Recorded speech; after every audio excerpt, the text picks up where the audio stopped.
Hello student, welcome to Swati's classes. आज हम देखेंगे 6th स्टैंडर्ड का English unit 4 lesson number 4.6 the worth of a fabric. तो इस लेसन में आपको एक छोटी सी स्टोरी दी हुई है। लेसन को स्टार्ट करने से पहले स्टूडेंट, अगर आपने चैनल को सब्सक्राइब नहीं किया है तो सब्सक्राइब ज़रूर कीजिए। इस चैनल पर आपको 6th स्टैंडर्ड के इंग्लिश, हिस्ट्री, सिविक्स, जोग्राफी और मैथ्स की भी वीडियो मिलेंगी। तो चलिए लेसन को स्टार्ट करते हैं। Thiruvalluvar was a great Tamil saint poet who live more than 2000 years ago. तो इस लेसन में आपको थिरुवल्लुवर जो कि ग्रेट तमिल सेंट और पोएट थे, उनके बारे में एक स्टोरी दी हुई है जो कि 2000 ईयर्स पहले की है। Thirukkural is the book of his teachings. तो जो एक बुक दिया हुआ है थिरुकुरल, एक नाम दिया है बुक का कि जिस बुक में हमें उनकी टीचिंग्स, उनकी जो थॉट्स थे उसके बारे में लिखा हुआ है।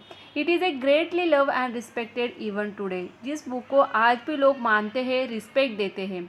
Thiruvalluvar was a textile weaver. तो टेक्सटाइल वीवर मतलब जो कपड़ा बुनने का काम होता है या फिर कपड़ा तैयार करने का काम होता है, वो करते थे।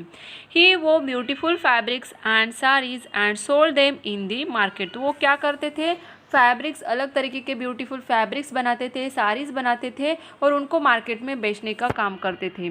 People said that he never got angry. तो लोग ऐसे बोलते थे उस टाइम कि वो कभी भी गुस्सा नहीं करते थे। नेवर यूज़ बैड वर्ड्स, कभी भी गलत वर्ड्स को इस्तेमाल नहीं करते थे। नेवर शाउटेड एट एनीवर, और किसी के ऊपर भी चिल्लाते नहीं थे या फिर किसी के ऊपर गुस्सा नहीं करते थे। In the same town there live a rich young man. तो उसी शहर में या फिर उस टाउन में एक रिच यंग मैन रहता था। He wasted most of his time roaming around with his friends. और वो क्या करता था, अपना ज़्यादा से ज़्यादा टाइमिंग जो है अपने फ्रेंड के साथ इधर उधर घूमने में ही वेस्ट करता था। They often made fun of other people. और वो लोग क्या करते थे, यहाँ वहाँ घूमने के साथ साथ लोगों का मजाक उड़ाते थे। I don't believe what people say about this Valluvar. तो देखिए उस यंग मैन ने क्या कहा यहाँ पे कि मैं बिल्कुल भी बिलीव नहीं करता हूँ कि लोग जो कहते हैं कि जो थिरुवल्लुवर है वो कभी भी गुस्सा नहीं करता है। Said the young man one day, I am sure I can make him angry. कि वो क्या बोलता है यहाँ पे कि मुझे पता है या फिर मैं श्योर हूँ कि मैं उसे ज़रूर गुस्सा दिला सकता हूँ। Come on let's have some fun today. कि चलो हम लोग आज क्या करते हैं, फ़न करते हैं, मतलब उस जो थिरुवल्लुवर है उसका मजाक उड़ाएंगे। So the arrogant young man approach Thiruvalluvar in the market and pick up a beautiful piece of fabric. तो वो क्या करता है यहाँ पे अपने फ्रेंड्स के साथ थिरुवल्लुवर के मार्केट में जो दुकान था वहाँ पे आता है और एक अच्छा सा कपड़ा वहाँ से उठाता है। How much does this whole fabric cost. और वो पूछता है थिरुवल्लुवर को कि ये जो कपड़ा है उसकी प्राइस क्या है। 8 coins the saint name the price. तो यहाँ पे जो थिरुवल्लुवर होते हैं वो बताते हैं कॉस्ट की कितना होता है, 8 coins. The young man unfolded the fabric and tore it into 2। What's the price of this piece now. तो वो क्या करता है, यहाँ पे जो कपड़ा उसने हाथ में उठाया था उसे 2 पीस में फाड़ देता है और उसके बाद पूछता है कि अब इसकी प्राइस क्या है। देखिए आपको पिक्चर में भी दिखाई देगा कि वो जो यंग मैन, जो रिच मैन था, उसने हाथ में कपड़ा लिया हुआ है और थिरुवल्लुवर को कॉस्ट पूछ रहा है। नेक्स्ट पेज पे देखेंगे। 4 coins the saint answer politely. तो जब ये जो रिच मैन था वो कपड़ा फाड़ देता है, उसके 2 टुकड़े कर देता है, उसके बाद प्राइस जब पूछता है तो जो ये सेंट थे थिरुवल्लुवर वो पोलाइटली मतलब शांति से आंसर देते हैं कि अभी इसकी प्राइस क्या है, 4 कॉइन्स है। The youth was taken aback, why doesn't the man get angry. तो इसे थोड़ा सा अजीब लगता है कि मैंने इसका कपड़ा फाड़ दिया, उसके बाद कॉस्ट पूछा, फिर भी ये एंग्री नहीं हुए हैं। He thought he then tore the half pieces into half again. तो जो हाफ कपड़ा उसने फाड़ा था फिर से उसे हाफ पीसेस में कट कर देता है। And now 2 coins was the answer. उसके बाद थिरुवल्लुवर क्या करते हैं, फिर से आंसर देते हैं कि हाफ कपड़ा अभी फाड़ने के बाद उसकी कीमत जो है फिर से हाफ हो जाती है कि 2 कॉइन्स है। Now it was the young man who became impatient and the agitated. He tore the pieces into half again and again, saying, "And now, what the piece now?" तो यहाँ पे वो उसे पेशेंट नहीं है कि मैं इतनी बार कपड़ा फाड़ रहा हूँ और कॉस्ट पूछ रहा हूँ, लेकिन फिर भी ये एंग्री नहीं हो रहे। तो फिर से वो क्या करता है, कपड़े को अगेन एंड अगेन फाड़ता जाता है और उसके बाद कॉस्ट पूछता जाता है कि अभी कितनी कीमत है बताओ। इस तरीके से वो पूछता जाता है। Thiruvalluvar calmly went on reducing the price to half every time. और हर बार जो थिरुवल्लवर है ये कामली मतलब शांति से सिर्फ क्या करते थे, उस प्राइस को हाफ करके बताते थे। At last the fabric was reduce to rags. और एट लास्ट क्या होता है, वो इतनी बार उस कपड़े को फाड़ता है कि अभी छोटा सा टुकड़ा बचता है कपड़े का। So the Thiruvalluvar said in a quiet tone, now this fabric has become worthless, I will not name any price for this rags. तो देखिए एक छोटा सा टुकड़ा बचता है वहाँ पे कपड़े का। उसके बाद थिरुवल्लवर जो है वो बोलते हैं यहाँ पे कि अब ये फैब्रिक जो है ये वर्थलेस है, मतलब इसकी कोई भी कीमत नहीं है, क्योंकि आई will not name any price for this rag, और इसकी मैं अभी कोई भी कीमत तुम्हें नहीं बता सकता हूँ। The young man did not know what to say. अभी उस इंसान को ये समझ में नहीं आता है कि मैं अभी क्या बोलूँ। But he was proud of his riches, लेकिन फिर भी उसे अपने जो रिचनेस थी उसके ऊपर घमंड था, इसलिए वो क्या करता है, सो ही ऑफर टू पे 8 कॉइन्स टू दी सेंट। तो उसे यहाँ पे अपने अमीरी पे जो घमंड था उसके लिए वो क्या करता है, बोलता है, उन्हें ऑफर करता है कि मैं फिर भी इस टुकड़े के आपको 8 कॉइन्स दूंगा। For the first time Thiruvalluvar smile but he refuse to take the money. First time वो क्या करते हैं, उसे देखकर सिर्फ स्माइल करते हैं और रिफ्यूज़ मतलब उससे पैसे लेने से मना कर देते हैं। Young man, now this fabric is of no use, it has become worthless, why, because no one will be able to wear it now. क्यों वो स्माइल करते हैं और पैसे लेने से इनकार करते हैं, क्योंकि वो बोलते हैं उस यंग मैन को कि अभी ये जो फैब्रिक है ये किसी के काम नहीं आने वाला है, इसीलिए क्या हो चुका है, वर्थलेस, इसकी कोई भी कीमत नहीं है, क्योंकि इस कपड़े को अभी कोई भी पहनेगा नहीं, तो इसीलिए इसकी कीमत क्या है, अभी कुछ भी नहीं है। Do you know the fabric was not made in a day. तो वो थिरुवल्लर जो है उस इंसान को समझाने की कोशिश करते हैं कि फैब्रिक जो भी कपड़ा होता है वो एक दिन में बन के तैयार नहीं होता है।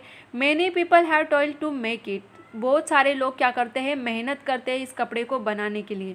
The farmer who grew cotton in his field work hard for months through sun and rain. जो फार्मर्स होते हैं वो क्या करते हैं, कॉटन को ग्रो करते हैं अपने फार्म में, फील्ड में, और उसके लिए वो एक दिन में ही तैयार हो जाते हैं क्या, नहीं, एक दिन में ग्रो होते हैं क्या, नहीं।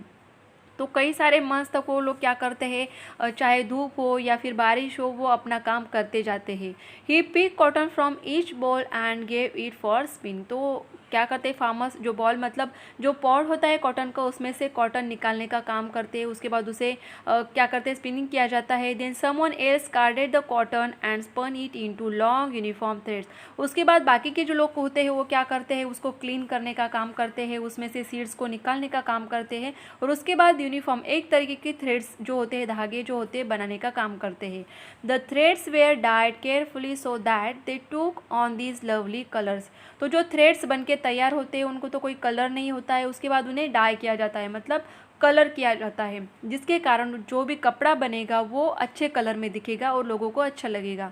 माई wife and I wove the threads together putting in beautiful designs. तो थिरुवल्लर ने यहाँ पे बताया कि मैं और मेरी जो वाइफ है हम लोग मिलके क्या करते हैं, इन कपड़ों के ऊपर डिज़ाइन बनाने का काम करते हैं और कपड़ा बनाने का काम करते हैं। We thought some day someone will like this fabric will be happy to wear it. तो हम लोग सोचते हैं कि ये कपड़ा जो भी पहनेगा तो उसे कितनी खुशी मिलेगी। Then all our work would have been rewarded. और जब लोग उस कपड़े को खरीदेंगे, उसे पहनेंगे और उन्हें खुशी मिलेगी, वही हमारे लिए क्या होगा, रिवार्ड होगा। हम जो भी काम करते हैं, जो भी मेहनत करते हैं, उसका रिवार्ड क्या होगा कि लोग उसे पहन के खुशी महसूस करेंगे। When you destroy the fabric you destroyed all the love and labour that went into its making. तो जब तुमने ये फैब्रिक को फाड़ दिया है, डिस्ट्रॉय कर दिया, तो उसके साथ साथ तुमने क्या डिस्ट्रॉय किया है, जो भी हमने प्यार से इस कपड़े को बनाया था, जो भी लेबर, जो भी हमारी मेहनत इस काम में लगी थी, उस सारे काम और मेहनत को तुमने क्या किया है, वेस्ट किया है, डिस्ट्रॉय किया है। Money can not bring it back. और मैं तुमसे मनी इसलिए नहीं ले रहा हूँ क्योंकि तुम्हारे पैसों से वो सारी मेहनत, वो कपड़े वापस नहीं आ पाएंगे। The softly spoken words touch the young man's heart. तो ये जो सॉफ्टली उन्होंने कहा था थिरुवल्लर जो ने मतलब अगर कोई दूसरा इंसान होता तो क्या करता, एंग्री हो जाता कि इतनी मेहनत से कपड़ा जो बनाया है इस इंसान ने क्या किया, फाड़ दिया। लेकिन उन्होंने ऐसा किया क्या, नहीं, अपने सॉफ्टली वर्ड्स में उसने समझाने की कोशिश की थी। Now he was really ashamed of himself. तो जो यंग मैन था, जिसे अपने अमीरी पे घमंड था, उसे ये सारी बातें अभी क्या होती है, समझ में आने लगती है, और खुद पे ही वो क्या करता है, शर्म महसूस करता है। And do you know, Thiruvalluvar went on to say. और उसके बाद फिर से थिरुवल्लर उसे कहते हैं कि क्या तुम्हें पता है, I can weave another fabric like this but our life is also like this fabric. तो यहाँ पे तिरुवल्लुवर जो होते हैं वो उनको ये समझाने की कोशिश करते हैं कि तुमने भले ही इस कपड़े को फाड़ दिया है तो ऐसे ही और बाकी के भी कपड़े मैं क्या कर सकता हूँ, दूसरे बना सकता हूँ फिर से। But our life is also like this fabric, कि हमारी जो लाइफ है वो भी एक फैब्रिक की तरह ही होती है। तो वहाँ पे उन्होंने एक फैब्रिक को, कपड़े को और हमारे लाइफ को क्या किया है, कंपेयर किया है। If you tear it apart with hasty thoughtless actions it will be destroyed and you will not get it back again. लेकिन देखिए क्या होता है कि फैब्रिक जो है उसे अगर हम फाड़ देंगे तो दूसरा कपड़ा बना सकते हैं, लेकिन अगर हमारी जो लाइफ होती है, हमारे जो थॉटलेस एक्शंस होते हैं उनके कारण अगर एक बार हमारी लाइफ ख़राब हो जाती है तो वो टाइम हमें फिर से वापस नहीं मिल पाता है। जैसे कि कई सारे लोगों को आदत होती है कि जब स्टडी करना चाहिए तो हम लोग स्टडी नहीं करते हैं, इधर उधर फ्रेंड्स के साथ क्या करेंगे, घूमते हैं, टाइम वेस्ट करते हैं, तो फिर से वो टाइम आपको वापस मिलने वाला है क्या आपके लाइफ में? नहीं। तो वही चीज़ यहाँ पे उन्होंने क्या की है, समझाने की कोशिश की है कि कपड़ा तो वापस से बन जाएगा, लेकिन तुम्हारी जो लाइफ में तुम लोग ये थॉटलेस एक्शंस करते हो तो वो फिर से टाइम आपके लाइफ में वापस आएगा क्या? नहीं। Thiruvalluvar's words open the young man's eyes. तो ये सारी जो वर्ड्स होते हैं वो जो उन्होंने यहाँ पे समझाया है, तो यंग मैन जो होता है उसकी आंखें खुल जाती है। आंखें खुलना मतलब यहाँ पे उसे समझ में आ जाता है कि वो क्या बता रहे हैं। There and then he decided to give up his idleness and bad habits. तो वहाँ पे वो इंसान ये सोच लेता है कि मैं जो यहाँ पे टाइम हमारा वेस्ट कर रहा हूँ, जो मेरी बैड हैबिट्स है, लोगों का मजाक उड़ाना और उनको तकलीफ देना, तो ऐसे में बिल्कुल भी नहीं करूँगा। तो देखिए स्टूडेंट, ये आपको स्टोरी दी है, उसमें से आपको यही सीखना है कि हमारा जो टाइम होता है वो काफ़ी क्या होता है कि इम्पॉर्टेंट होता है हमारे लिए, कि उस टाइम को अगर हम सही बातों के लिए इस्तेमाल करते हैं तभी वो हमारे काम आएगा।